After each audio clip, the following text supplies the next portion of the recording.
Welcome back, dude and dudettes, to another wild episode of Send It Mate. We're here to talk about all things hunting and outdoors. And today, we've got something that'll keep your gear running smoother than a dingo's getaway. That's right. Our show is brought to you by High Caliber, the gun and knife oil company that knows how to keep your firearms and blades in tip-top shape. High Caliber is like the secret sauce for hunters, anglers, and outdoorsy folk everywhere. It's like the magic potion that makes your gun and knives happier than a dog with two tails. You know, guys, I've been using High Caliber oil for a while now, and let me tell you, it's the duck's nuts. My rifle practically sings a lullaby when I take it out hunting. And speaking of lullabies, ever tried sneaking up on a deer with a squeaky gun? It's a prime way to end up with no venison in the freezer. You'll be hungrier than a vegan at a bacon festival. Absolutely. But with High Caliber oil, your gun will be quieter than a ninja in moonlight. You'll be stalking your prey with the grace and stealth of a mountain lion. High Caliber doesn't just keep things quiet, it also prevents rust and corrosion, so you won't find your gear looking like it spent a season at the bottom of a creek. That's right, and for you knife enthusiasts out there, High Caliber has got you covered too. Your trusty blade will slice through anything smoother than butter on a hot biscuit. So, folks, don't let your gear become a rusty, squeaky mess. Head on over to highcaliber.com.au and grab a bottle of their oil today. And if you use the code SENDITMATE at checkout, you'll get a special discount. I say again, use the code SENDITMATE for all your oil slick, stealthy hunting needs. Thanks to High Caliber, you'll be sending it in style and silence. So, gear up, oil up, and send it, mate. High Caliber, the ultimate oil for the ultimate hunter.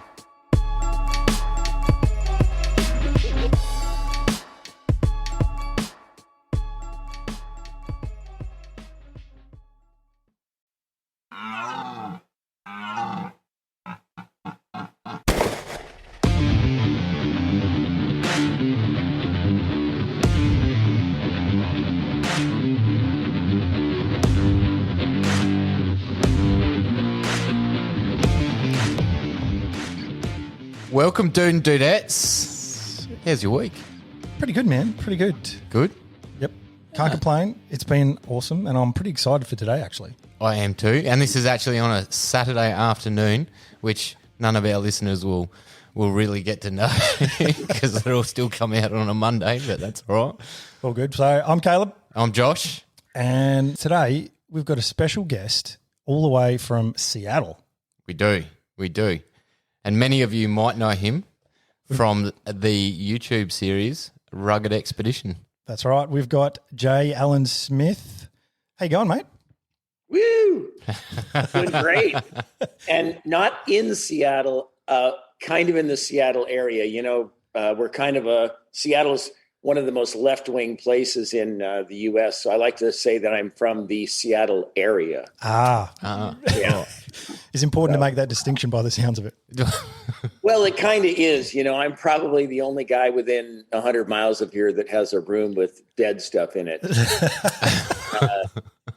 I was actually doing a speech in the Seattle area about 3 months ago, and it was for a children's orthopedic. I MC quite a few different events that have nothing to do with hunting as well as hunting stuff. But I was standing in there, and there was about 4,000 people in the room, and I was looking around, and I thought, you know, there isn't probably one hunter in this room. Oh, wow. And all of a sudden, I realized what Barack Obama must feel like at a Ted Nugent concert.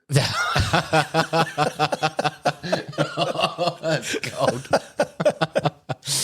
Yeah, how did the connection then get made if you're from a left state like that and you're a hunter? You know, surprisingly, Washington State, which is where Seattle is at, is a great hunting area. We have, like many areas, as you guys in Australia know, the cities run the country. Mm-hmm. So everybody that lives outside, like within an hour of my house, I've got great duck hunting, elk hunting, deer hunting, you know, all the small stuff as well. We have mountain goat, black bear. You know, there's a lot of things on the west coast of the U.S. that even though it's, you know, left-wing cities, we have great farming areas and a lot of wilderness. We have a lot of government forestry land that is open to public hunting. So it's great. You know, we can all get out there and enjoy the outdoors without having to have private land and stuff like that. So yeah, so that's the difference in Australia. When it's a left state, there's zero opportunity for any of that, period. Like, no, there's no public land hunting. If you're in a left state, it's just, that's it, locked down.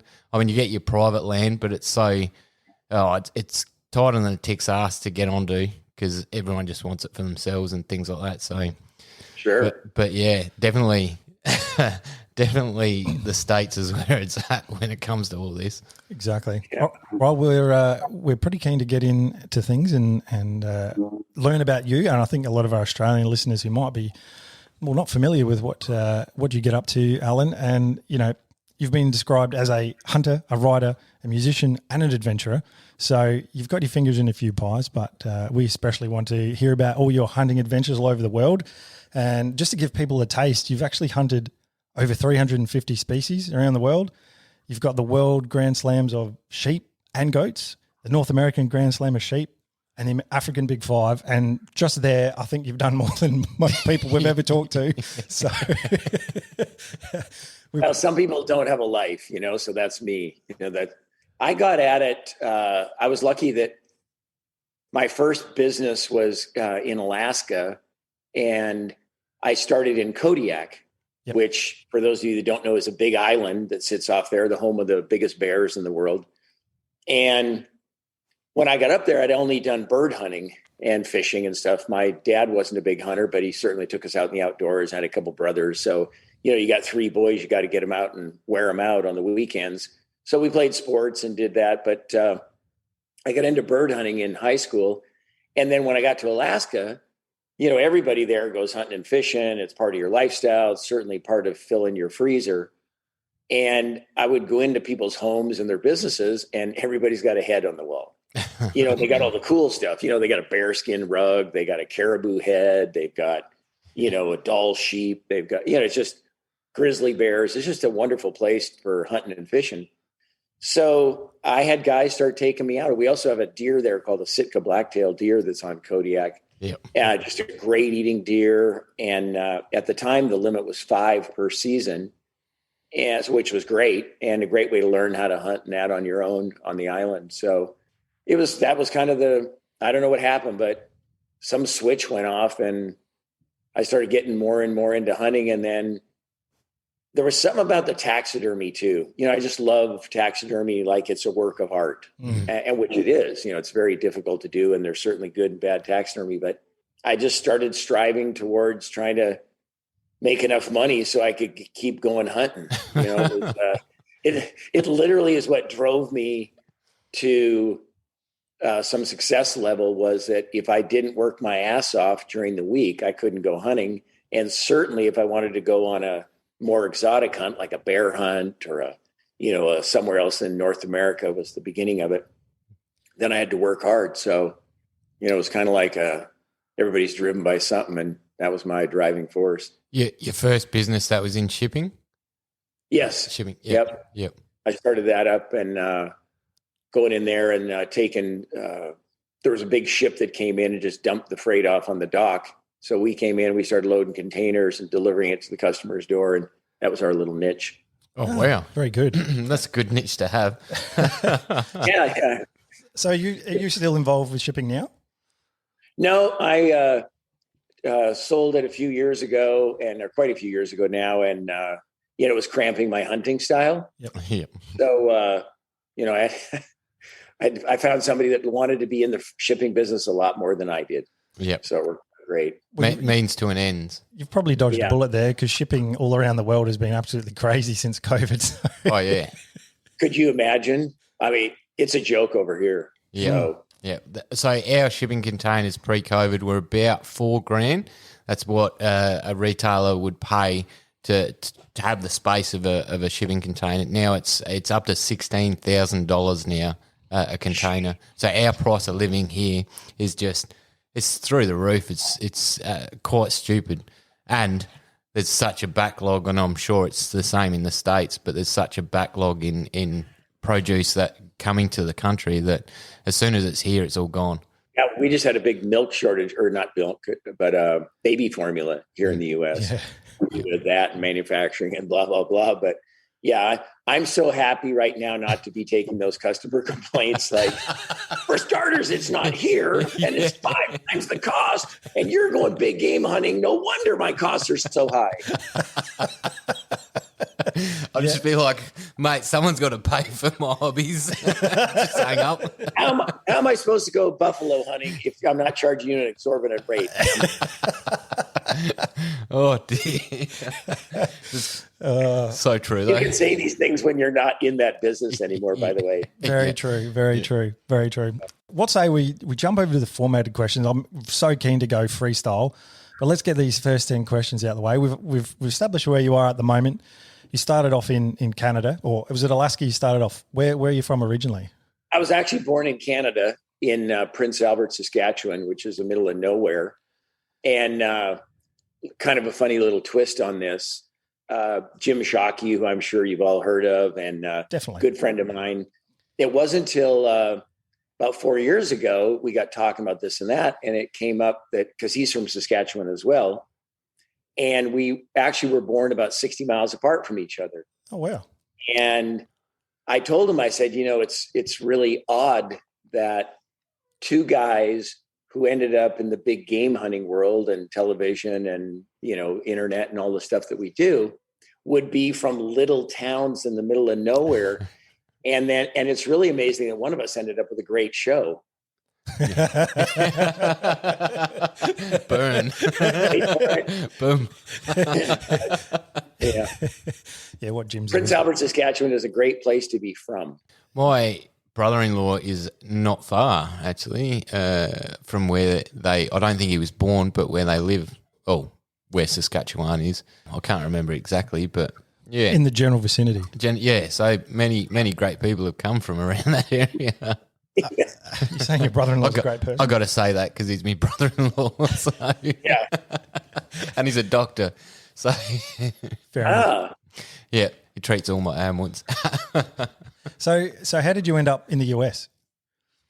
My dad got transferred down.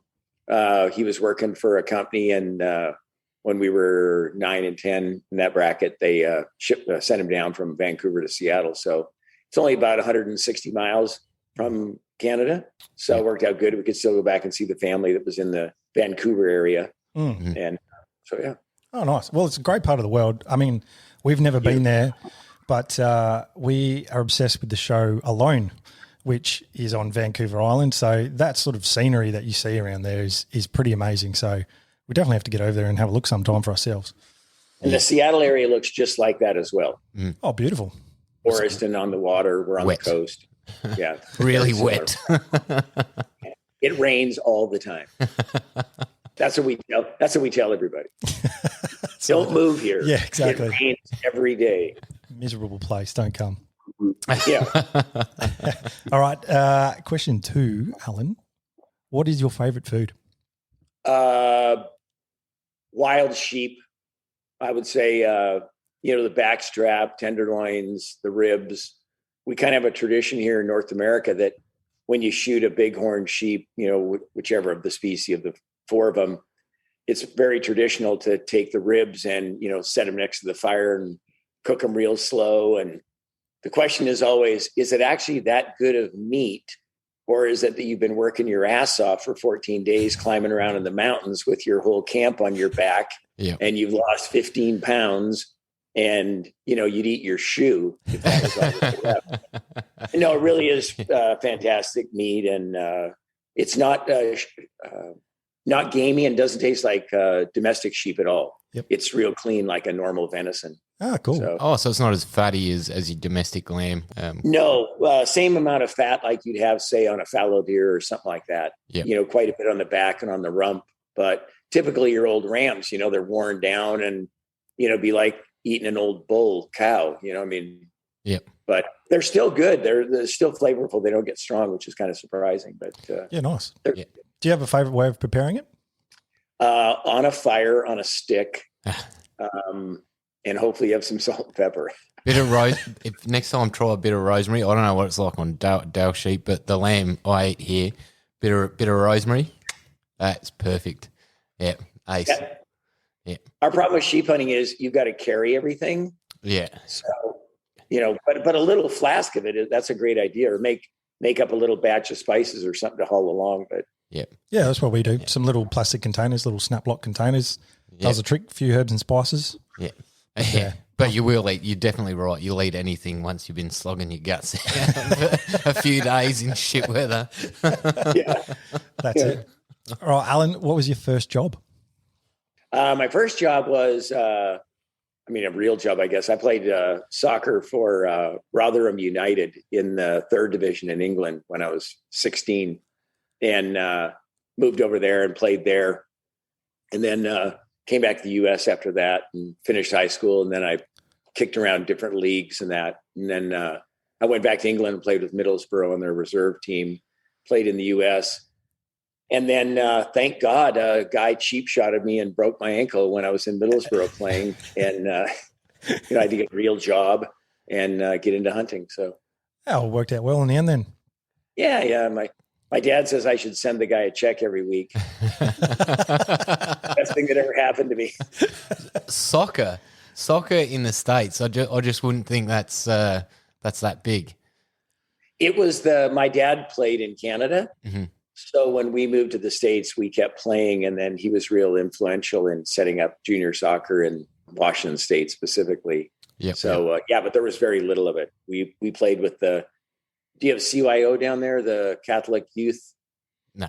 Like if you have a Catholic school, the kids that go there play against other Catholic schools. Yep. Oh, yep.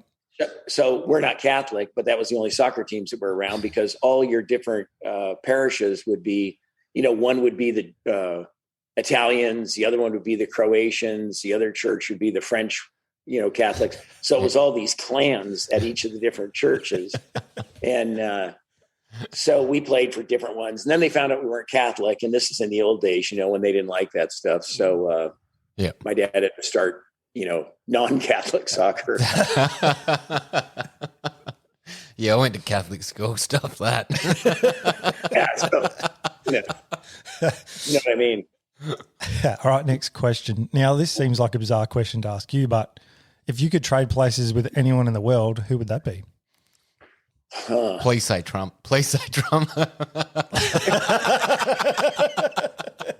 Well, maybe Donald Jr., because he at least hunts, but not Senior. He's got too much going on.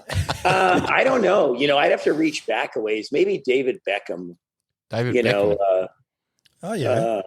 Although he's not a hunter, but he's still like a football player. He's led a pretty good life, I guess. But I'm kind of happy being Alan Smith. But oh, wait a minute, hold on a second, let me back up. Eric Clapton, that's who I want to be. I didn't even think about that.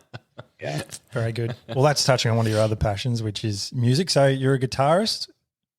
Yeah, I did it through high school and college, and when you can't play soccer all day, so we do that at night and the evenings. And it was always that catch-22 of, I've got to get home in time to go to soccer practice in the morning. But, it might have been a good set, might have been a good crowd. Maybe there's a couple groupies, you don't. But, I'm sure. So it was always fun to play. And we're still playing a bit. We have some videos on YouTube. Yeah, we've watched a couple of those. Yeah, my brother Monty, who's in the videos with me, he's got a recording studio. He's a full-time pro and always has been. Yep. So it's really lucky for me that I get to go into his studio and, he could take my gravelly voice and clean it up at least and make it all in key. So that's good. So did you write your own music for your show? Yep. Everything in the show was all ours. Yep. And some of the background music, like the little orchestrated stuff, like the dun, dun, dun, dun, dun, dun, those kinds of things. Yeah. Monty created a lot of that, but we did use some canned, one of the buying services that you can get. Oh, of course. That's just working smart, not hard, because you don't have to create everything yourself, I guess. Yeah. Yeah. Very nice. Very nice. I did like it because you could tell that you had written it and created the music, so I added that little bit of extra personality to it. I mean, we did the same for the riff at the start of our intro here, and it's just like your personal little touch on it with music. It's good. Yeah. Not that I'm a musician. No, but it's always fun just to create something, whatever it is. It's just neat to have something that, you're not using canned stuff all the time. And somebody goes, hey, isn't that the song from? I always tell my missus that music makes a video. Like you could have the most plainest video and then the music on it, like, let's face it, The Breakfast Club. It's terrible, but the music makes it. It does. It does. Wow, you pulled that out of nowhere. You just That is how Josh's brain works. That's a tangent. I was going to say, I wouldn't have gone to the Breakfast Club on any hunting show. Excuse me, speaking of my throat being kind of scratchy, hold on. What's this noise? Hey. That's a noise we love. It is. Hey, speaking of which, is the you guys are down south, right? Yeah, it's South Australia. Adelaide? Yep. So what is it down there? Is it Carlton or No. Carlton. what's the beer? Coopers. Coopers is what we're known for in South Australia. Yeah, Coopers and West End we're known for. Yeah. Yeah. West End tastes like us. You may as well drink Victorian bitter, which I'm sure is going to piss off a lot of people. And then Coopers, it's like drinking a 10-course meal in a can. It's ridiculous. That's our standard personal taste, though. So Josh isn't a heavy beer drinker. Cooper's Pale Ale is probably the most recognised Adelaide beer. It is quite a heavy pale ale, but I love it. It is like a meal in a bottle, as he says, but and you have to roll it before you drink it just to get the sediment stirred up a little bit. Yeah. That's the key. Seriously? Yeah, 100%. Wow. So it is a meal.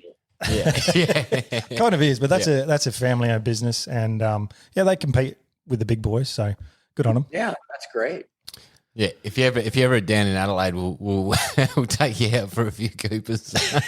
Awesome. Yeah. Well, most of my time in Australia has been spent in Queensland. Yep. So, all the bogans there are drinking 4X.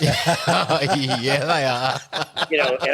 And I'm drinking Pabst Blue Ribbon, which is the redneck, which is what your bogan is our redneck. Yep. So, I'm having one of those, so that I'm basically just a redneck.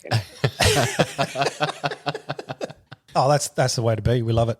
Look, South Australia is I believe it's underrated for its hunting. We have some outstanding fallow hunting and red deer hunting here in South Australia. There's some crackers this year that have been pulled out with fallow. Caleb's been lucky enough to hit a monster this year, actually.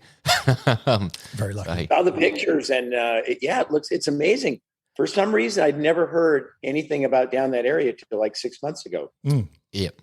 Yeah. In the States, it's not known at all as being a hunting destination, I can tell you. It's underrated, heavily underrated. I mean, we don't have a diverse range of species like other states, but we still have. We get a little bit of rooster, your fallow, your red, so we get camels and things like that if you go north, but that's pretty much a desert and it's terrible. It's the camels. That's why they live there. Yeah. And you got a lot of wild boar?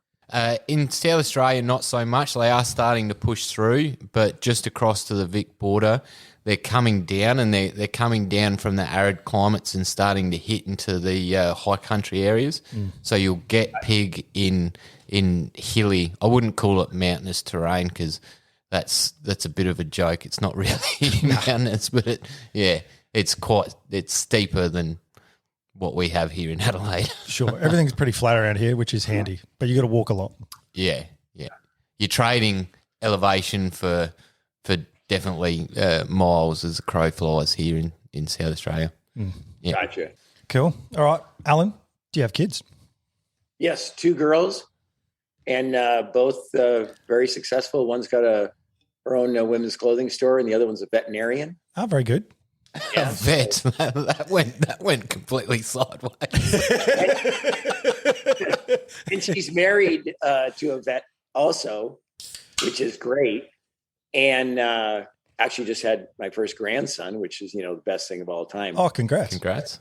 Yeah. But I tried to get them to come in here and revive some of the stuff in the room, but they've had no luck so far. So they're not that good at that. I did take her though, when she was 18, we went down to South Africa and did some rhino darting. Oh, very good. And that was pretty cool. And so she got to, load up the darts with the rompum and stuff. And then when after it was down, they got to give it the, like I'm losing the word, the antidote to make it come back around. Yep. Yeah. So she got to put the injection in the ear, and all that. So that's pretty cool. And she already knew she wanted to be a veterinarian, but there's not a lot of vets can say they've handled black and white rhinos, so that was pretty cool. Was that for what do they call it, grey hunting, or was that for her veterinary sort of experience? It was the white rhino. We went down to move it because it was in one of the parks in Natal, and they wanted to move it to another area because they get too many bulls in there. And so they were probably selling it. I mean, I don't know all the details, but so I got to go down there and help them out with it. And then because she was going to college to be a vet, then it helped her that, she'd have it in her resume. And then we did black as well. The black, though, we just, he was at a game farm, a big one, like a 10,000 acre pen that he was in. So I guess you really can't call it a pen. There was a couple of them in there, a male and a female, and it's pretty sporty. I mean, a white rhino is, like a Holstein. They're not very smart, but a black rhino is the real deal. Yeah. Yeah. That's the one that was the dangerous one. And so the black will go, yeah? Like they come, no problem. It's the only time you've got a dart gun in one hand and a 5.77 in the other. Oh, dear.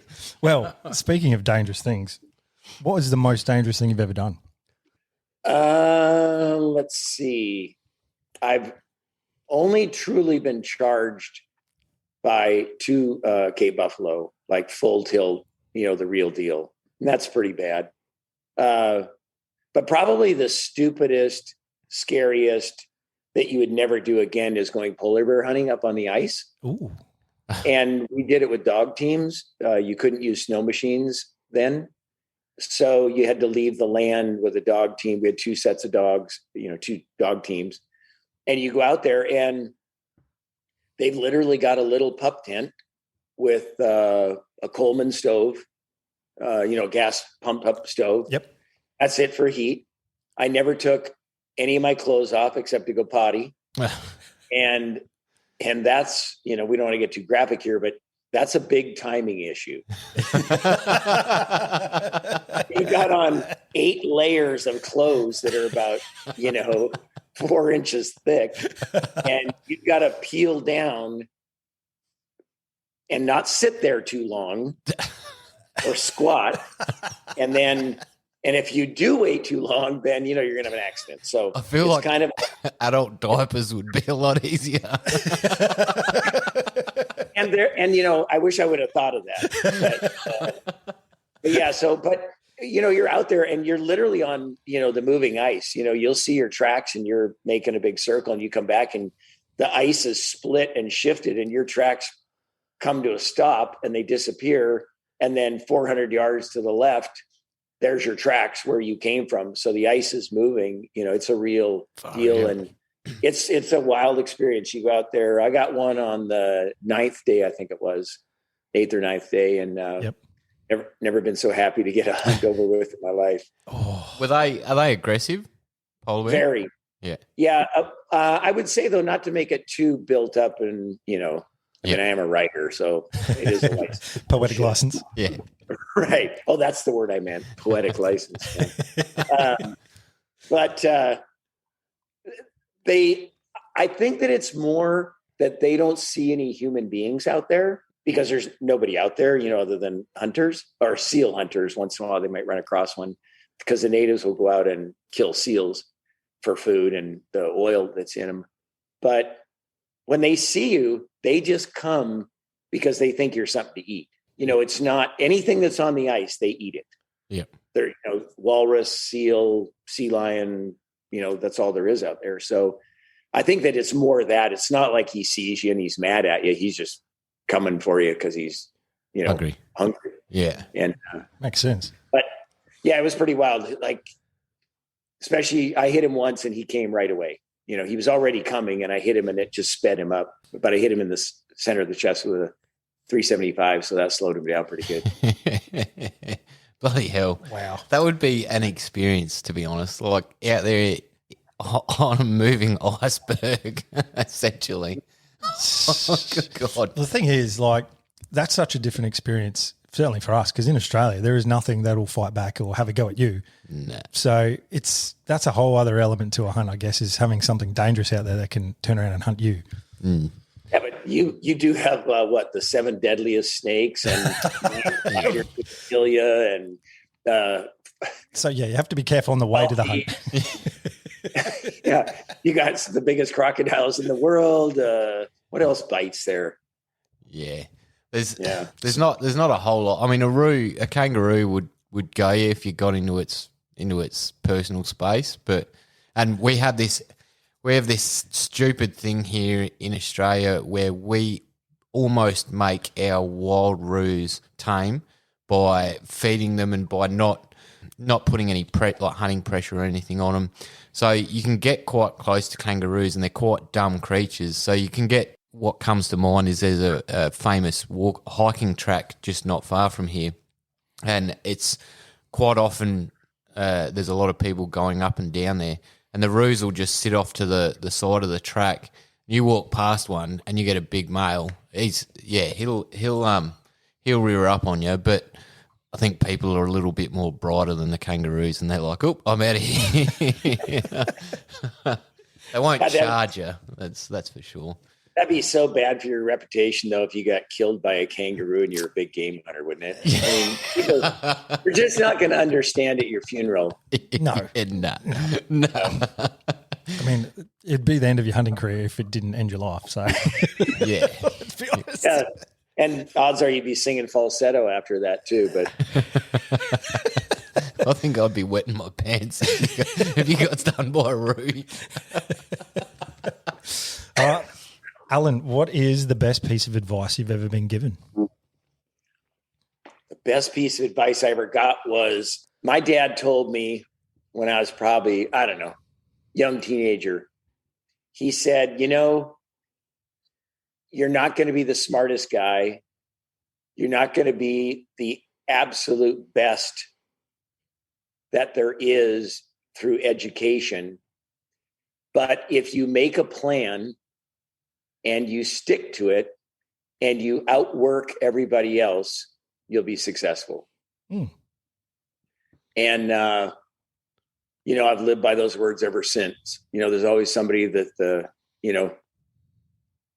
better singer, better guitar player, better hunter, better blah, blah, blah, blah, blah, better businessman, richer, got a bigger boat, got a bigger plane, on and on. But if you just make a plan on what you want to do and you work hard, it works. It happens. That's it. That's it. Yeah.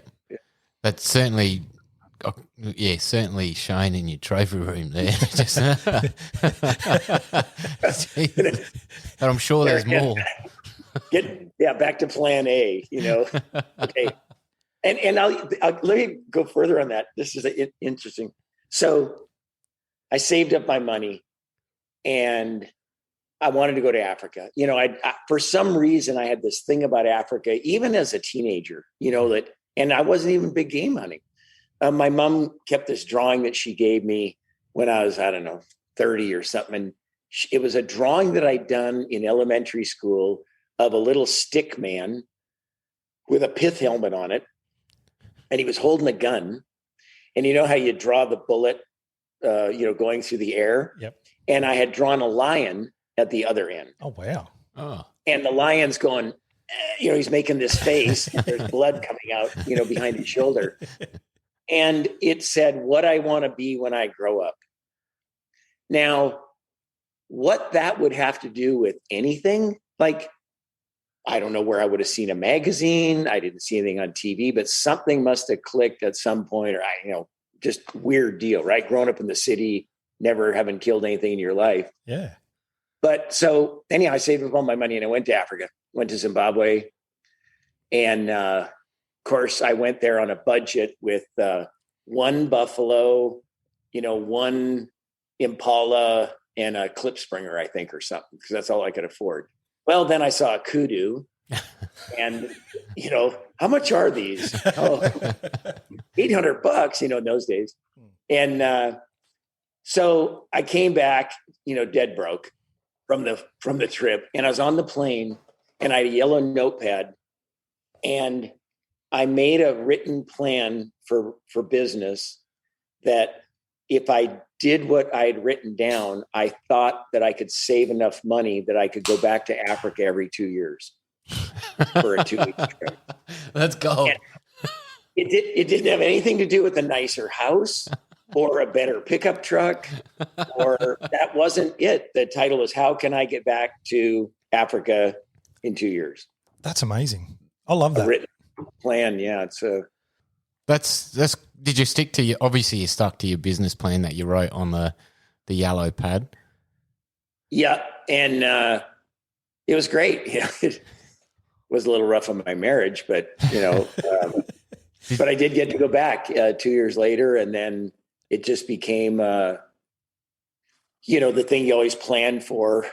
For every 2 years, I'd go back to Africa to some other place. And I was lucky that I had a couple of guys that I knew that were going to other oddball places. Mm. So rather than just going back to the same place all the time, they'd say, hey, let's go to, Central African Republic, or let's go to Benin, or let's go to,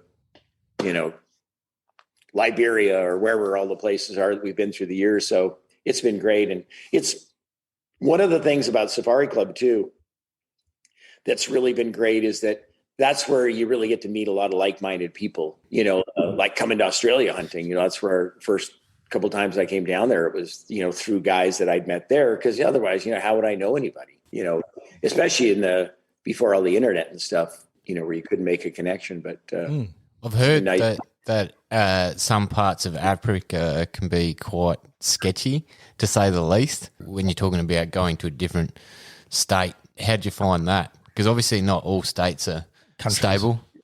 Countries. Sorry. Yeah. Their countries are as big as our states. Yeah. It's, like Tanzania, South Africa, safe places, great to go, very organized. Zimbabwe is still okay. Like, nothing's going to happen to you because you're being handled by, professionals from the time you get there till you leave. But yeah, some of them, like Central African Republic, which is actually where my first novel is based from. And I wrote the outline of that story while I was in camp. We had terrorists come right into camp, shoot up the camp while we were there. The revolution while we were there. The UN took the 2 charter planes that were available.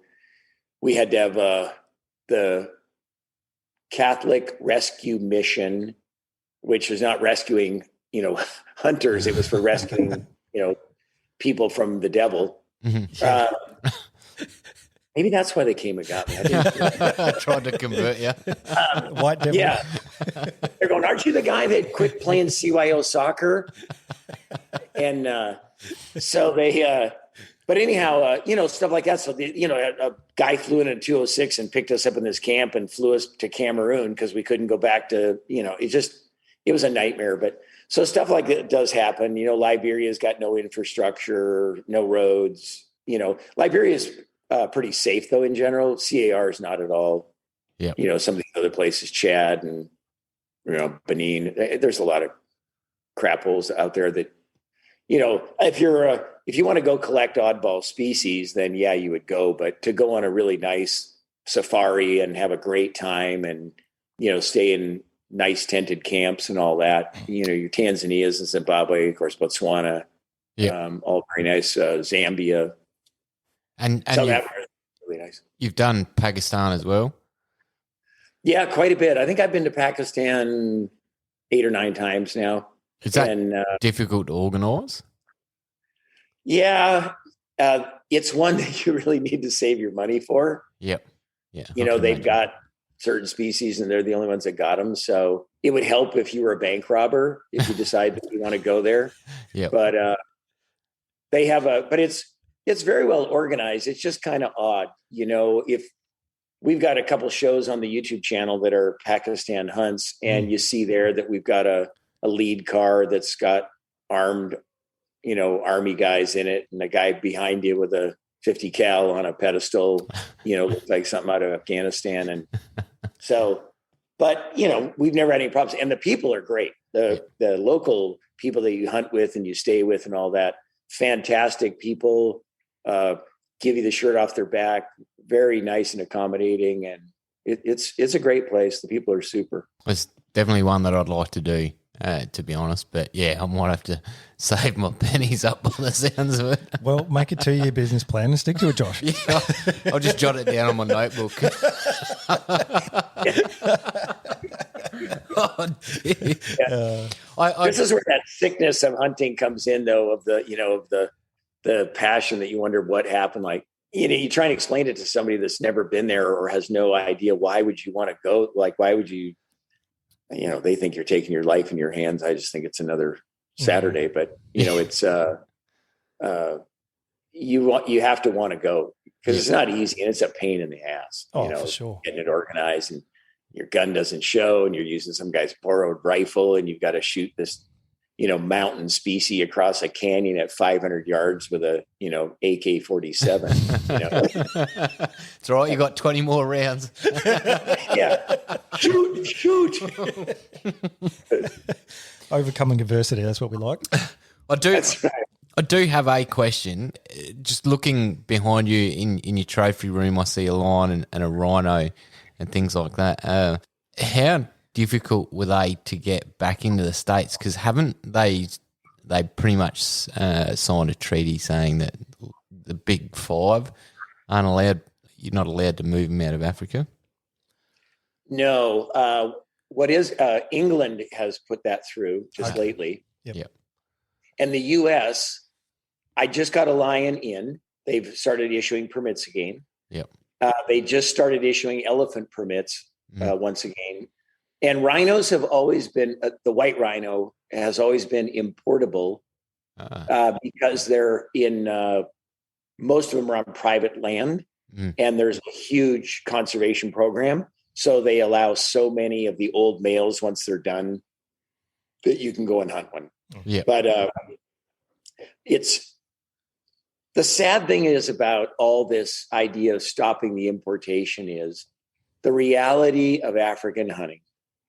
And this gets into a lot of other stuff about politics and about, old fat rich guys going over there and shooting crap from the truck and all this kind of thing, which is not true. I mean, yes, there's a bad segment of hunting, as we all know. Yep. There's guys that shoot stuff from the back of the truck all over the world. And, it's one thing to do that at night on rabbits. It's another thing to do it on a nice deer or something that's just plain poaching or just killing, right? It's not hunting. Yeah, true. Yeah. Without big game hunting in Africa, those animals are toast. Yeah. You can say what you want about the whole park systems and all that. And I've been over there hundreds of times. I mean, I'm over there all the time now. And when you go to the parks and you see what's happening there and you see all the wildlife, the tourist that goes there, they look at it and go, well, that's all we have to do. We just have to have tourism and it'll be fine. That'll take care of the wildlife. That's one small park. Surrounding that park, let's use the Tanzania or Zimbabwe example, are hunting concessions. So those hunting concessions, then most of the hunting concessions will be, say half the size of the park. It's huge, vast areas, the hunting concessions. Well, no villagers can live inside those hunting concessions. So now you've created a false border for the park that the poachers have got to go a long ways, right? They got to pass through a hunting concession, which has a huge anti-poaching patrols. Guys like Adam Clements, as an example, over there in Tanzania, he's got a 6,000 square mile concession. He's got 40 guys plus a helicopter plus boats that are patrolling constantly. And, it's shoot on sight patrolling. Yeah. These guys are shooting back. It's vicious, every man for himself type of poaching and guys shooting at the chopper and stuff like that. It's super dangerous job, but they're out there on the front line protecting the wildlife. If you lose those hunting areas, everything is going to be in the park, and all those areas are going to turn into cattle ground, and there won't be one stick of wildlife yet. Ask the Kenyans how it worked for them. They've got no hunting, and they have very little wildlife, and most of their wildlife, even that they have in the parks, is down in Tanzania, like the Serengeti. So it's people need to keep that in mind. It's part of the whole hunting culture. It's a different level, but it's no different than what we do as conservationists in North America and Australia, right? You got to leave broodstock. You got to protect the land. You've got to have available habitat for them. And we all, as hunters and fishermen, take care of that. We're the ones paying for it. Yeah. Licensing, or if you have to pay a trespass fee on a farmer's place, a farmer's going to let fallow deer live on his land. If some bogan wants to give him $500 for it, he's right, or 100, whatever it is. He's not going to let him eat his beans and his barley if there's no value. I mean, you can only eat so many axis deer, or that would just wipe them out. We get a lot of that in Australia. A lot. How that a lot of farmers just want everything gone, and they're not really seen as a commodity.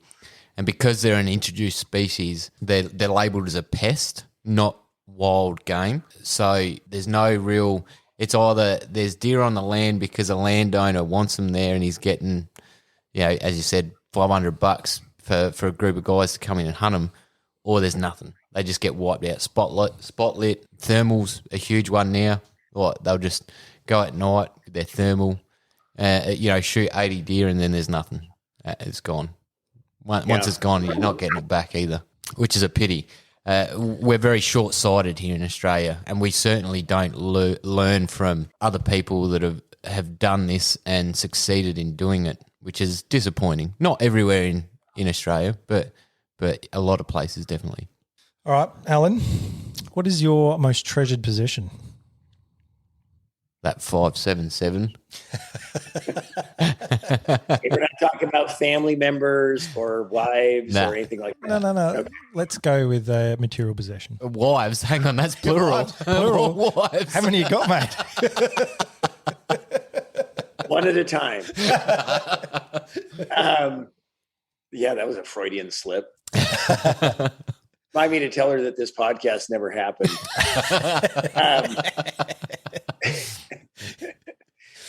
I would say, actually, I think it is the 577. I have this.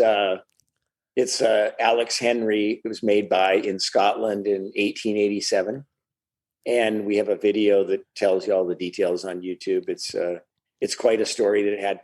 But something that I don't think came in on the video. That rifle was actually in Australia for a while. Oh, and I got it through when Australia was getting rid of all the big calibers, and you couldn't keep them anymore. Yep. So you could sell them before they confiscated them, or whatever the detail was. Buyback. Yep. What was that, like 25 years ago or something? About 96. Yeah. Yep. Somewhere around there. Okay. So that's where it came from. It had been built in Scotland, and I have all the records from day one of it coming all the way through. And then in 1920, the guy had it rebarreled because it was originally black powder, of course, in those days. And he had it rebarreled for nitro. And so it's a 577. We call it Sir Alex. Sir Alex. After the greatest coach of all time. So Alex Ferguson, Josh. Josh doesn't know anything about soccer. So. Oh, okay, yeah. So Alex Ferguson, the man, the dude, the legend. So we call the 577 Sir Alex. And it's been great. It hasn't let me down. I've killed a couple buff, when they were coming, and it worked at the right time. And so it's killed a lot of buffalo and a lot of other stuff. And it's got some stopping power. It looks like a mule. It looks like it barks. How is it to shoot? It kills on one end and maims on the other. I do remember you saying that same thing in your show. Yeah, it's but it's one of those things they say about kick, that it depends on your body size and your structure and that. Yeah. That, if you're like in my case, I'm a 150-pound weakling. So, I have no body fat. So it doesn't really, it'll probably break something, but you don't get that full impact. We do have a video about that double going off where both barrels went off that threw me out of the camera or out of the, but that actually wasn't mine. That was another guy's 500. But so it's not bad. I mean, you don't want to ever check it at the range. Yeah. I'm just going to say that if it misses, it was me, because I'm never taking it to the range. But, when you crawl up on a buffalo or an elephant or something, and, the last thing you're thinking about is kick. Yeah. And those old doubles, they're super balanced, and they come up like a shotgun does. It's just instantaneous, like, to your eye, and they're really comfortable to shoot. Those guys did a great job in the old days, and still do, on the doubles. But I mean, you talk about expensive, Yeah, I was about to say, you got Holland and Holland, you can get a new house as well. Yeah. But here, a 5.77, you'd probably be looking at right now, $40 a shot, $40 Australian a shot. Yeah, I think the brass is like $19 each now. Oh, wow. Oh, dear. Do you hand load for that or just factory? No, there are no factory. There's a couple of guys in the States that'll load them. Yep. So I keep the brass, and the first thing I tell the tracker is, whatever you do, make sure you pick that brass up when I crack this thing open. Because I'm going to be reloading really quick, so I'm not going to worry about it. But yeah, at $19 each, pick those things up. Yeah. Yeah. Can you just imagine walking around dropping $20 bills just behind you? It's basically what you're doing if you don't reload or pick up all your brass. So, but that's the great thing about a 5.77 is you're not going to shoot it 10 times a day. that's true. So You could line two, like a few roos up at once and knock them. Get your best bang for your buck. 5 for 1 deal. maybe 10 in a row. Yeah, wow. Actually, this is something that talking about meat, or not kangaroo, but venison here is now $70 a kilo. Woo! Yeah, it's ridiculous. I just saw an article about it this morning or last night, one of the two. Yeah, she's right up there. Are you allowed to sell the meat if you take it as a hunter, or is it commercially raised? You can. I think there's a few things that you've got to do. So you couldn't just shoot it and drop it into a butcher. I think you've got to get some licensing to do that. That's the closer you get to the city. The further you get out into the country, butchers, they'll definitely take it for sure. Gotcha. Yeah. So it's that trade-off. But it'd be worth it, and it's certainly been crossing our mind, so we can save some money to go to the States or go to Africa. But I just don't think there's enough people eating it here yet. So We have that same thing happens in America too. The sanitary issues get less and less the further you get away from the yuppies in the city. yeah. They probably live longer outside the city as well. Exactly. Good stuff. All right, Alan, recommend a movie to us.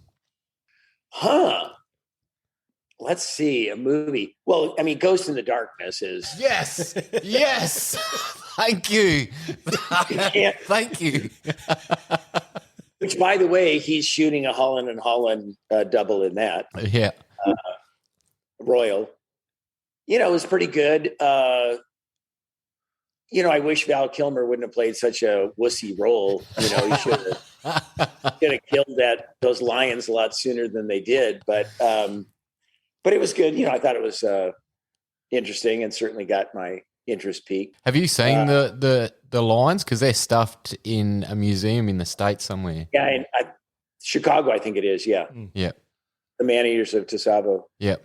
Yeah. I'd love to see that, to be honest. That movie is just, every time I watch it, it's just bone chilling. It's good. 2 big females. Oh, they were females. Yeah. Contrary to movie lore. Yeah. Yeah. Should probably read the book. Yeah. John Patterson. Wasn't it John? Yeah, John Patterson. Yeah. No, I've got to admit, that's a good movie choice. I'm definitely there with that.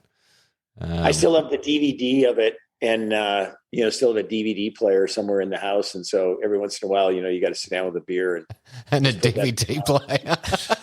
even, even though, I could probably do the thing verbatim, but, Yeah. Just act it out in the trophy Yeah. room. make you want to grow your hair long and, dress like Michael Douglas. Love it. All right, Alan, what was your first rifle? My first rifle was a big game rifle, was a 7 mil, and it was oh my God. It was a Mauser style action, but it was what's the Czechoslovakian? CZ? CZ. Yeah, exactly. Yeah. It was one of those, Yeah. but their cheap version, I think I paid $50 or something for it. $50. And it didn't have a scope. And that's where I learned how to not put scopes on. And so, 5 boxes of shells later.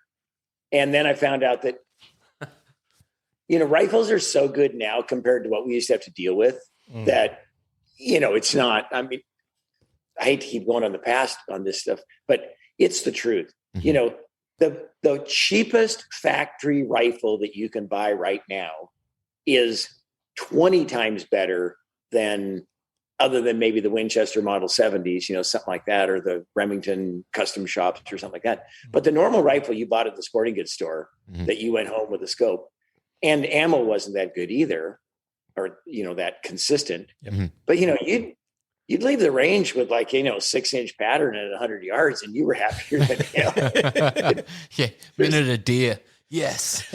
Yeah, I can hit him somewhere at least with that pattern. But that thing was a piece of crap. And I don't know how many deer I missed on Kodiak with it.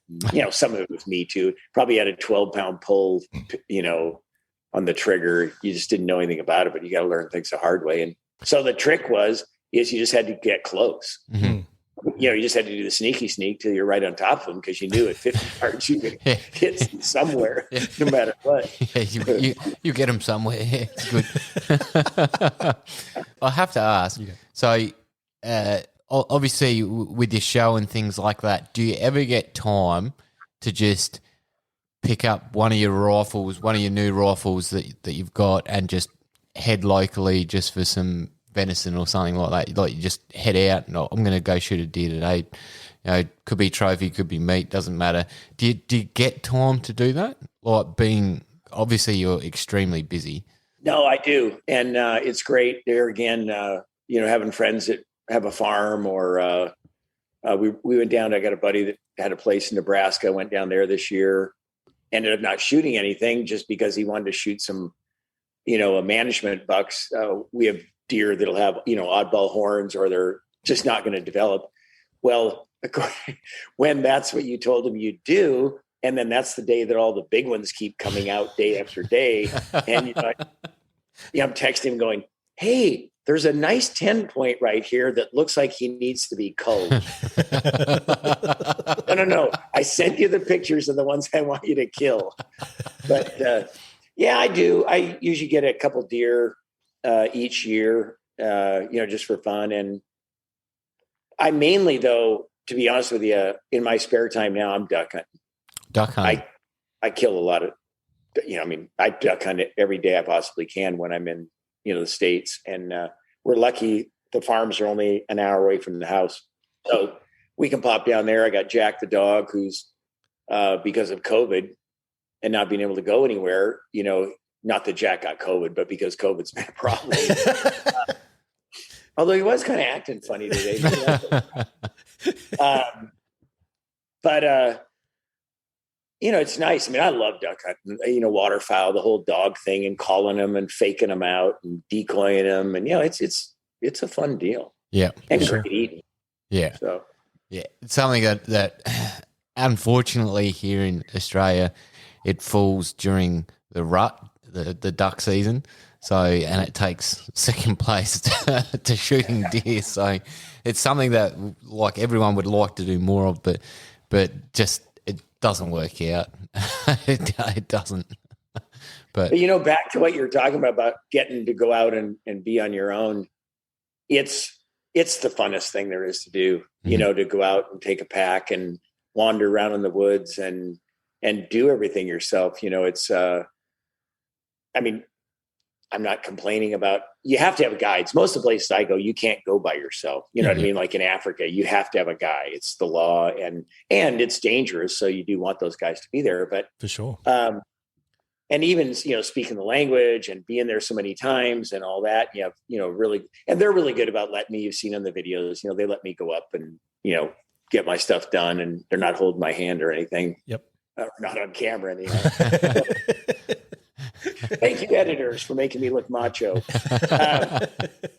But no, getting to go out and wander around on your own. That's how we learn to hunt, and your skill, testing your own skills and all that. It's pretty special. Yeah, it is. It's something we definitely talk about a lot. Is just a great way of recharging is being out there in the elements and doing all that stuff yourself. And whether that's by yourself or with mates, and then you come back to the campfire and you tell the stories, even if you haven't shot anything, it's such a great experience. So we're definitely advocates for that. Now, Alan, take us back to when you were a kid and where all this started. So was it with hunting that your sort of love of the outdoors started, or was it fishing, or was it just being outside and camping? How did that all begin for you? Being outside camping, my dad would take us out, and I had two brothers. So, and we were, terrorists. It was my poor mom. I apologize every Saturday, but he took us out, and we didn't have any money, so camping was a great way to get out. And we'd go fishing. He'd always take us fishing. We'd find a river, somewhere around, or a stream, or hike into a lake. And he was real good about, he was very outdoorsy, making fires. And my mom grew up in a farm in Saskatchewan, so of course she'd been around, butchering rabbits and cleaning trout and whatever else had to be done, and making a fire. So it was a really nice experience, and being out there and building fires and whittling and being around knives and learning the hard way, pointed away. The worst thing is you cut your finger doing something wrong, and then you'd get your behind kicked, from mom for being stupid besides. So it wasn't the cut that hurt so much as the whipping you got. But yeah, it was that of being outdoors and being outside. And then, as I was saying, once I got to Alaska and got the chance to really be remote, because in Alaska, they take you in a float plane and they drop you off, and they're not coming back for whatever that is, 7, 10 days, 14 days, whatever it is. So, and especially before satellite phones, they dropped you off and you wait till they come back. And if the weather's bad, they don't come back on the day that they said they're coming back. And, God forbid you're down to eating only salmon or whatever's in the river, or, the last of your sheep or whatever you got. So it's been a great run. And it's one of the great things about getting to do stuff on your own. And see, in Alaska, as a resident, you can go and do all those things.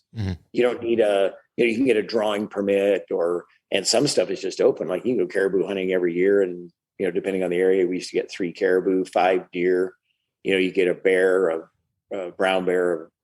A brown bear was only every 4 years, but you get black bear every year.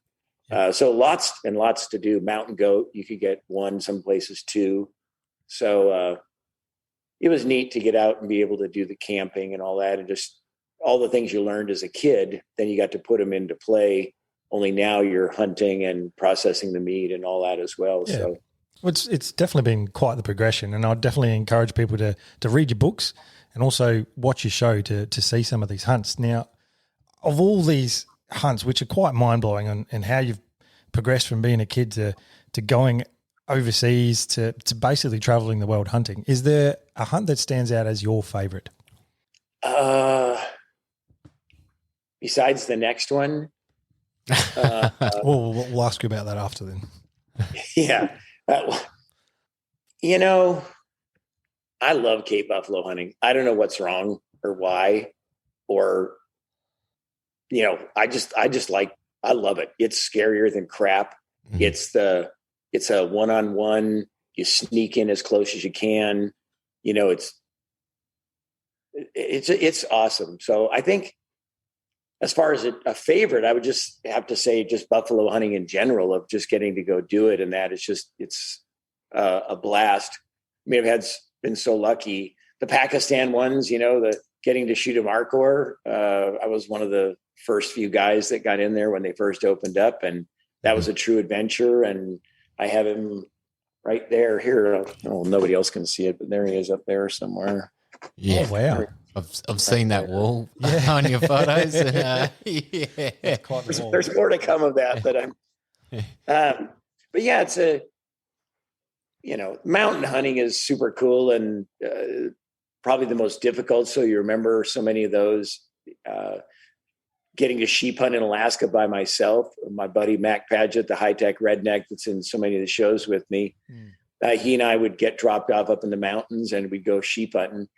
And it was so remote and so rough that we would just take turns every year. We would only take one sheep. So one year be Mac's turn, next year be my turn. And you just go, and because you can only carry one out. Where we would go, there was no way you could carry enough gear and then get the sheep out as well. You couldn't get 2 sheep out. It's just too far. So plane would drop you off and you'd have to just start walking, in the Brooks Range up in the Arctic. And so super cool and really rewarding. And when you got a sheep and that plane came and got you, you were the man. I bet. Yeah. Well, I mean, any of them sounds pretty good to us. So Yeah, definitely. awesome. The cold beer at the end of the plane flight, I'd be like, oh, yeah. Yeah. Especially when you can't take any beer with you because you can't carry it. Yeah. Oh, yeah. There's sure. always a way. There's always a way to beer. Yeah. Now, I'm not saying we didn't leave somewhere the plane dropped us off and cover it with rocks to keep the grizzlies off of it or anything. But yeah. See this bear right here? Yeah. That's that bear my wife shot this spring. I don't know if you saw the picture of Yeah, we did. that black bear. Yep. So it's the only Boone and Crockett bear killed in Alaska in 2 years. And it's, to put it in perspective, I've never met anyone that's killed. Boone and Crockett is the record book. If you don't know, so it's the North American record book. Yep. But to put it in perspective, it's the size of a normal grizzly bear. And it's a black bear, which are normally, half that size. But it was just freak out, walked onto the beach, her turn. It's like the 6th thing she's ever killed. Yeah. We all know someone like that. Yeah. Hey, if it's your turn to shoot, it's your turn to shoot. That's it. What are you going to say? I was going like, I'm looking at the guy like, no, please. He goes, shh, don't say anything. This is when you're like, I don't know, break a stick or something like that, and the bear runs off, and you're like, sorry. Fart really loud. Yeah, you would have been tempted, I'd imagine. Now, Alan, you mentioned your next hunt, and that was actually one of my questions. Is there a hunt coming up? What's next for you? We've got a trip back to Tanzania in the fall to shoot buffalo. Oh, wow. That's a news flash. And let's see what else we got. We're going to Alaska we go salmon fishing out in the bush. We stay in a camp out there. It's kind of a remote river. It's a secret spot, so I can't tell anybody where it is. But no, I'm just kidding. It's called the Nushagak River. But, Fair enough. that's really not the name of it, but I'm just saying that's what an ass the guy is. He won't even tell us where he goes. But we're going to Croatia, chase sheep around in September. So, and then birds in Spain. There's a red-legged partridge there. It's kind of a la-di-da, and it's not really. Well, fair hunting's good. Yeah, it's a fun, place to go with your wife and have a great time. And these guys are hosting us to come over, so lucky me. But it's awesome. I'm not knocking it, but it's not like you're climbing a mountain, or the only thing that's going to scare you is when you've had too much red wine. Sounds like a normal trip out. That's right. Yeah. Or when the cook shows up in your room, something like that. But Ooh, yeah, no, that'll do it. Oh, very good. Very good. That's how do you go with all that? Like they're obviously predetermined, and you obviously have a big role in determining where you want to go for the hunt for the show, and you've obviously got a crew, so you've got so much logistics to sort of figure out with COVID as well. Yeah. How much planning goes into a trip like this? A lot, especially the African ones, because you've got, of course, firearms, which you've got all the permits that are needed.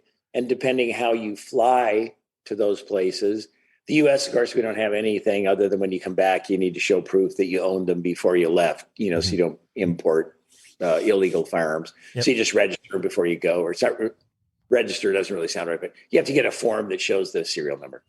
But if you go through Amsterdam, you got reams of paperwork you got to fill out just to get through, just in transit, just to fly from Seattle, Amsterdam, Dar es Salaam. You've got to have all this documentation, blah, blah, blah. And most of the good outfitters have, they've got their act together. They do it all the time, so they know which way to go. I've got a great manager, Heidi Adams, who, when I first hired her, she didn't know where Kansas City was, let alone Tajikistan. Now she's like, oh, yeah, Arusha. Yeah, that's right. Below the Serengeti at, blah, blah, blah. And this is how you get there. And so we always laugh if she ever quits working for me, she'll go be a travel agent because there's no place she hasn't booked. Or my new deal too is that I've got buddies that'll go, okay, what day are we supposed to be there? And, blah, blah, blah, and all that. I go, I'll get you the tickets. Heidi will take care of it. She'll get your passport copies. She'll take care of it. Because I don't want you not showing up and screwing the thing up because your travel agent, who doesn't even know where Dar es Salaam is on the map, is going to book you on 3 stops and your guns end up in Poland or something. Oh dear. So that really, but yeah, it's a ton of stuff, and especially with a camera crew and it's a couple guys and figure out that and but more another interesting thing about the shows though, while you're talking about the travel and the pre-planning, is there's a lot of scripting that we try and do in advance, where we try and have a theme or what's our shtick this week? After you kill somebody buffalo, there's only so much crap you can do, right? I mean, it's like you guys with deer shows, right? Hey, here comes another deer. Boom. Okay, now we need to make a story out of it. Yeah. So we try and do something in advance, like give the conservation angle. Maybe it's a mountain hunt for the buffalo this time or something like that.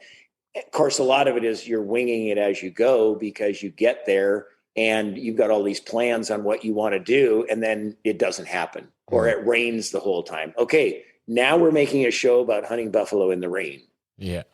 Things like that. So, but I got this great cameraman, Jeff Parker, that's been with me for years, and a big shout out to that guy. He's stood his ground every single time something has come and had snakes in his tent. He always gets the second class accommodations. Sorry, Parker, but good help's hard to find, isn't it? yeah, but yeah, just a good guy to travel with, and he's a big part of the team. You never see those guys on the front end of the camera, but they're the ones that make it all happen. He's never ever, knock on wood, missed a kill shot yet. 10 years. So I got to ask, have you ever? You were talking about, obviously, the best laid plans turn to shit. Have you ever gone out somewhere and you just haven't seen your target species and it's just like, oh, we've got to stay here for another week to try and come up with something? Obviously, that's a little different when you're being guided because the guides know they can know where the animal are, but... Yeah, yes and no. A good guide and a good outfit, yes. Mm-hmm. And in the industry, especially in the TV industry and stuff, you got to do what you can to get, the best package. And sometimes you just make a mistake. A guy promises the world and you want to go to a new area. I try and always get references, and I never go with anybody that's somebody I know hasn't been with, unless it's an exploratory deal, like into the stands or, Liberia and crap like that. But I was in the Slough one time, and we had this whole big plan about a crocodile and, a bunch of buffalo and all that. Well, it was late rains. The grass was 10 feet high. You couldn't see any buffalo. We're on day 7. And the game scout was this little lady, and she never got out of the truck. She just sat with her. She wore these little fancy slippers, and she'd walk from her tent. And she's the game scout, that writes the licenses and is supposed to be making sure you're obeying the law and stuff. And on day 7, she pulled me aside and she said, and luckily I can speak the language, and she said, "You need to kill something." I said, "I'm trying, ma'am." And she said, "Today you need to kill something, and it's on me. No charge, but I've been eating beans and rice for 2 weeks." The word is enyama, is meat in Swahili. We need enyama today. I thought, well, I'd hate to be the next Impala. Gems, whatever runs out of the grass next is getting toasted. That's and cold. sure as hell, as fate would have it, we're walking down the road because we saw some hartebeest, the Liechtenstein hartebeest, the kind of yellow one that has the odd horn that goes backwards. Oh, yeah. So like 4 or 5 of them males run across the road, but they're into the grass. So, okay, let's go. We'll follow them, find an opening and all that. We don't go 20 yards off the road, and up stands 3 buff. They've been laying there the whole time, and we never saw them. So one stands up. So thank you, Jesus. 3 buffalo. Thank you, ma'am. Free buffalo. Perfect. Now you're in Inyama. So good. Now, Alan, something we've discussed on this podcast a lot is your progression as a hunter, not yours, but ours. And once you've got a species, where do you go from there? So you might for us, it's in Australia here, it's definitely all the different species of deer, and you might shoot a decent buck, and then you've got a progression to shoot a massive buck, and it's, you can progress. For someone like yourself who's shot over 350 species and had the Grand Slams and the Big Five, how do you feel about all that? Because you've achieved so much. Do you feel like you've still got somewhere to progress to? Because that's what's staggering for us, is to have so much, but then still have that hunger and has something eluded you? Like, how do you sort of feel about all that? I think it's a phase that you go through that, whether it's life phase or goals that you set for yourself. I could care less if I got a new species anymore at this stage. And the things that I don't have, if it comes up or they open up, I'd certainly go. But, I think when I look back on it, I'm really happy with what I've done and gotten to go to all these great places. And I hate to be that guy sometimes that is a collector, because that's what it sounds like.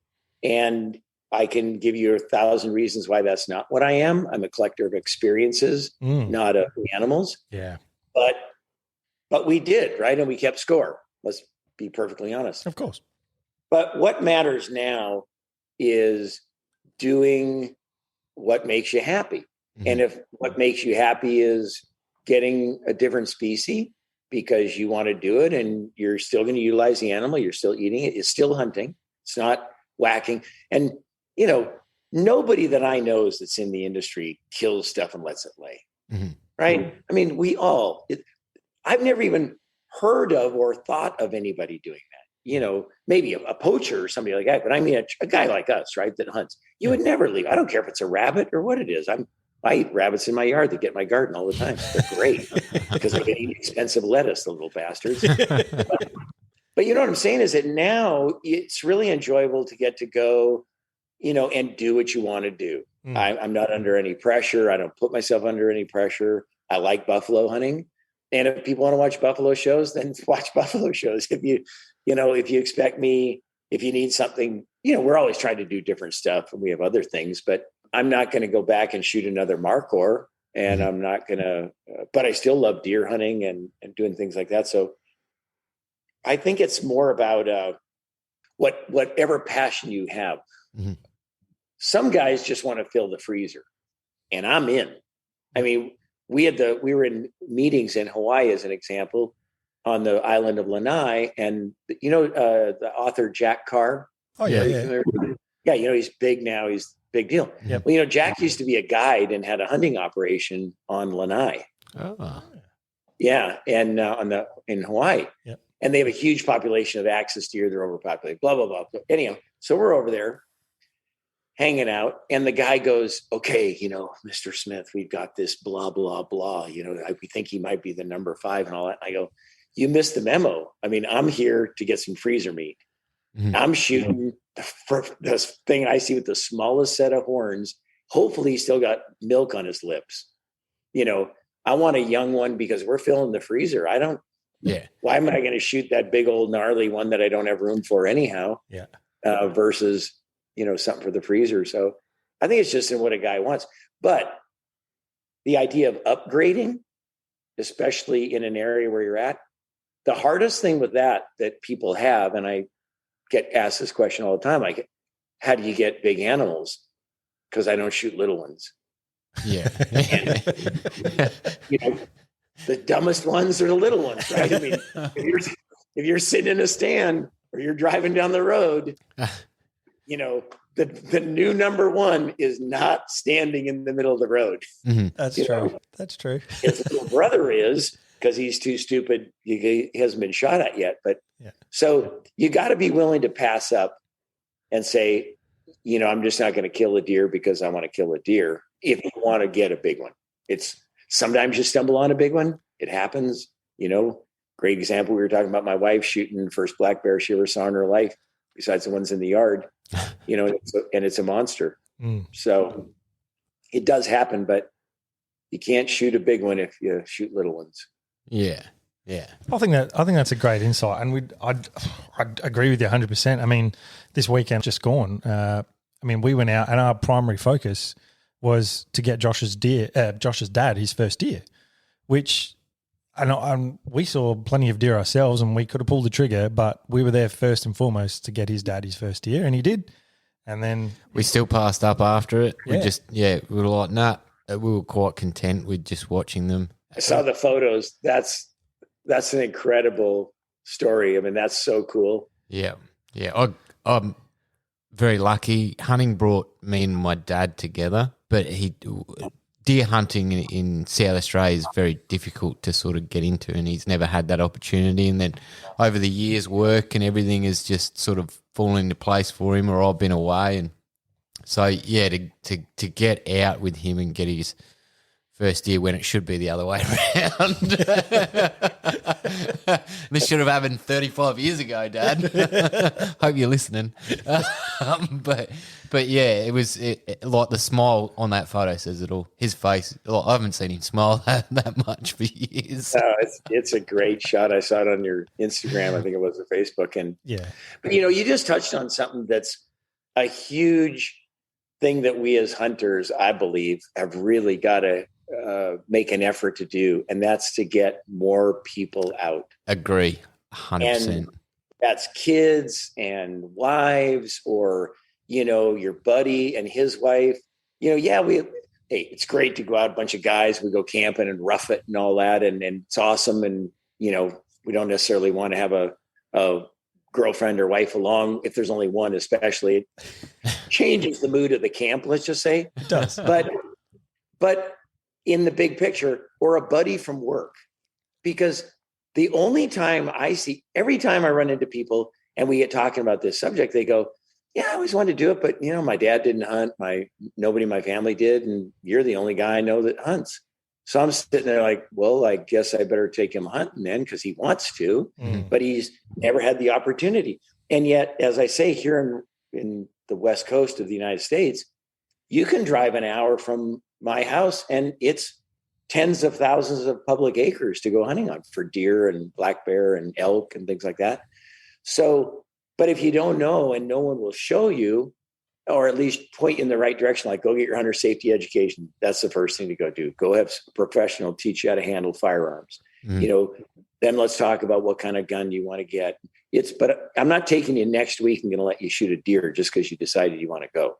Right? You got to earn your chops a little bit here. Yeah. So, but when they go through the process, you converted somebody from being probably not necessarily a bunny hugger or anti-hunting to now understanding it and understanding the thrill, the whole thing about being outdoors where you clear your head, you get some exercise that you don't get when you're working in your office every day. Yep. It's a special thing that we get to do, and I know that we don't, you don't want to take him down that road that only where the deer always hang out, right next to that creek. True. But maybe take him like within half a mile of it or something. Yeah, exactly. Yeah.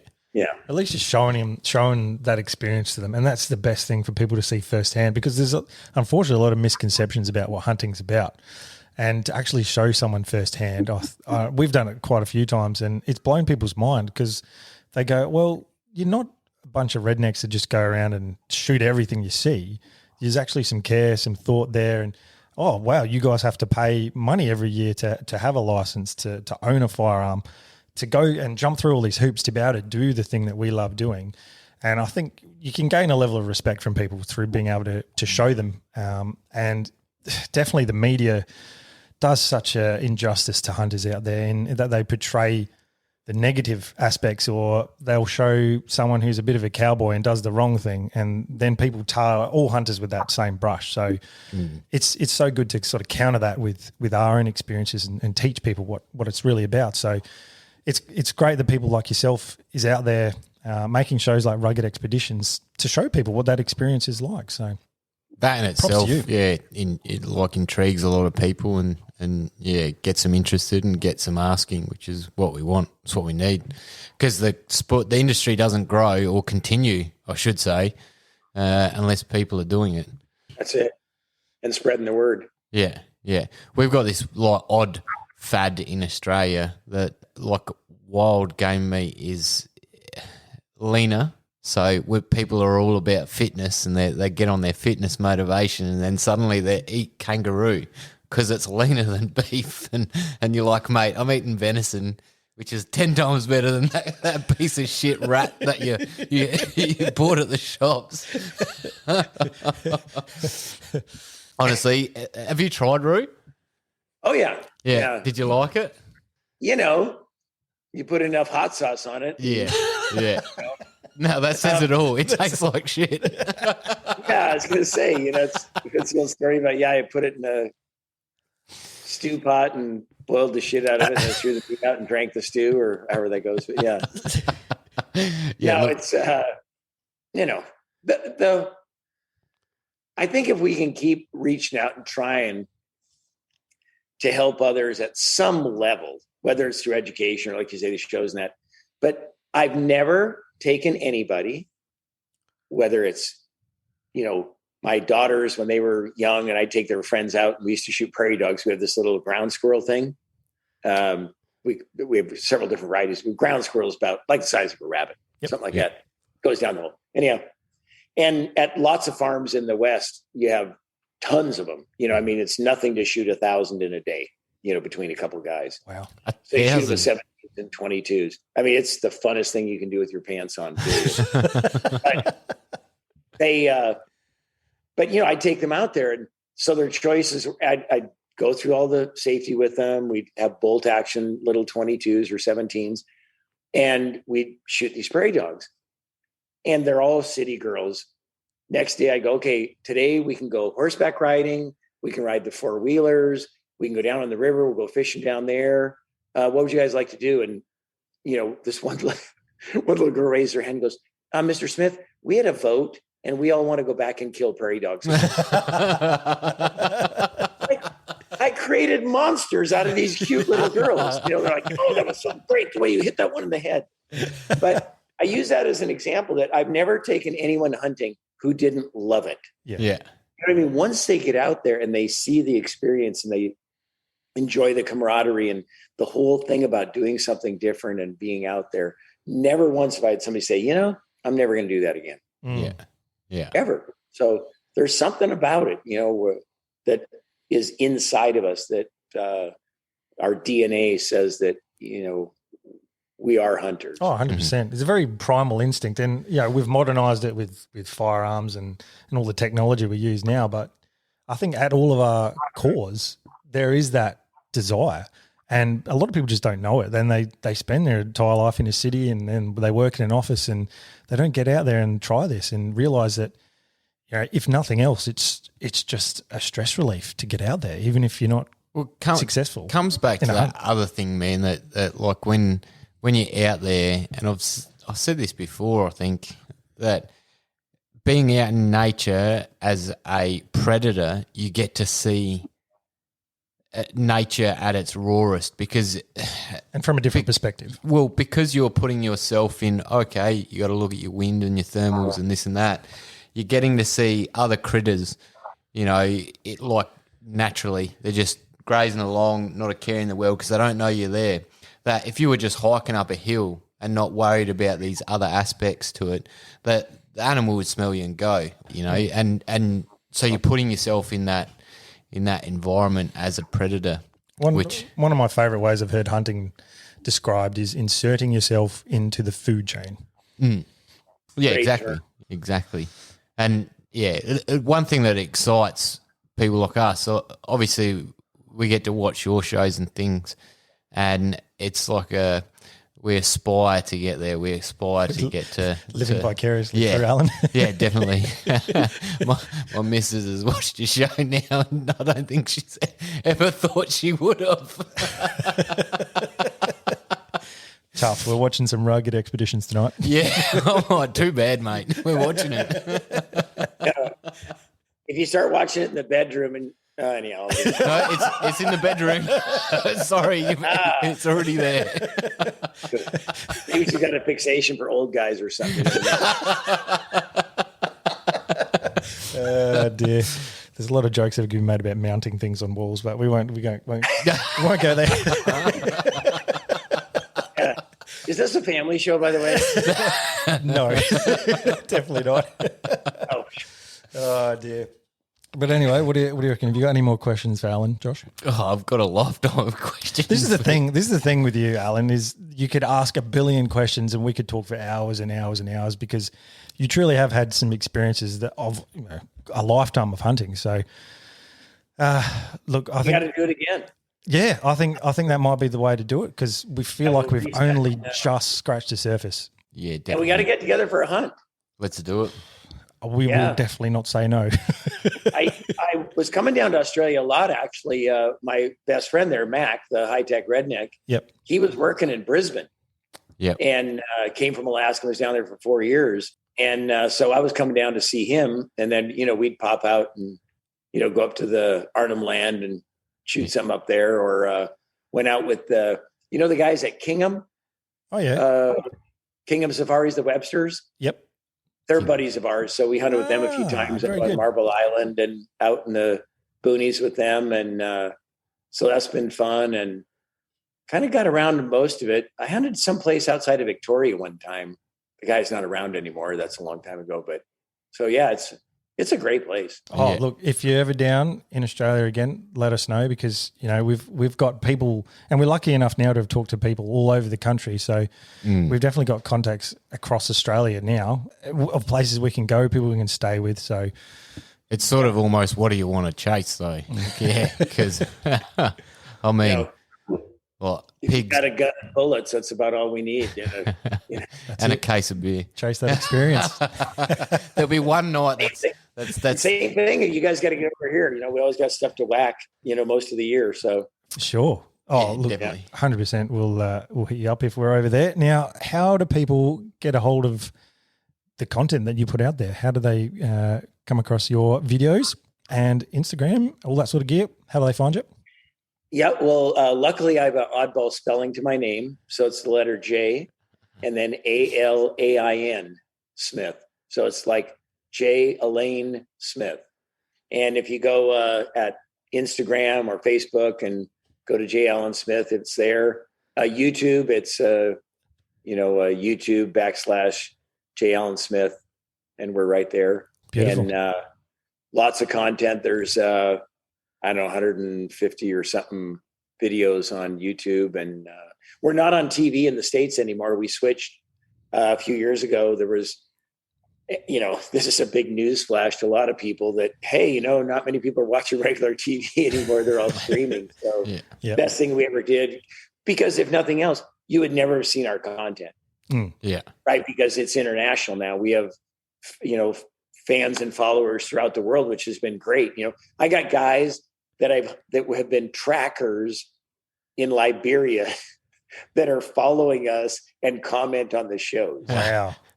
A guy living in Dasu, Pakistan, that was my guide when I was there. Now I'm getting, messages from him. Hey, we got a guy coming. Do you know this guy? Like, how the world is so small now, but it's all because of the, ability to see shows and all that through, and you can watch it whenever you want, blah, blah, blah. So, Yeah, exactly. Well, And you've got numerous books yes. as well. So, I do have one word of warning, though, for all the Australian listeners. If you've got somebody that's coming to the U.S., have them pick the books up and bring them back with you or with them, because your postal rates, I think, are the highest in the nation. And not saying I don't want to sell books in Australia, because I do. And we just had a guy buy like 14 of them and ship them all at once. But I think it's as much for the shipping as it is for the book, unfortunately. But just a word of warning. That sounds about right, to be honest. Sounds like Australia. Right. Yeah. But a bunch of books there. The novels, there's 3 novels. They're all in a series. It's Not a Game Anymore is the first one. And they're definitely written for us. I tried to make them as politically correct as I could, but I couldn't. So that's when it's a good book. It's a guy and his young wife on safari in the Central African Republic. And, not to be a spoiler, but she might get kidnapped by the terrorists coming in from Sudan. And so, Spicy. Goes from there. So, and you can also get them on ebooks. Ah, very good. Yeah. So all of them you can get through that, through the website at, jallensmith.com. But yeah, I'm all on ebooks. No Beautiful. postage then. Yeah, you could actually get every single book I've done on ebook cheaper than shipping one book, I think. So. It could be the way to do it for everyone. Yeah, over here. I think if you're listening in Australia, jump online. But yeah. Well, thanks for the pre-warning on the shipping. Cool. All right. Well, Alan, thank you so much for your time. We've had a great chat. Been a pleasure. It would be an honour to have you on again another time. So Definitely. All right. Can't wait to see you guys. Thank you. We'll end it there. This has been another episode of Send It Mate. Thanks for listening, and we'll be back next week. Same time, same channel. All right. Let's leave it there. Thanks, Alan. Thanks, mate. All right. Thanks, you guys. That was fun. Cheers. We had heaps of fun.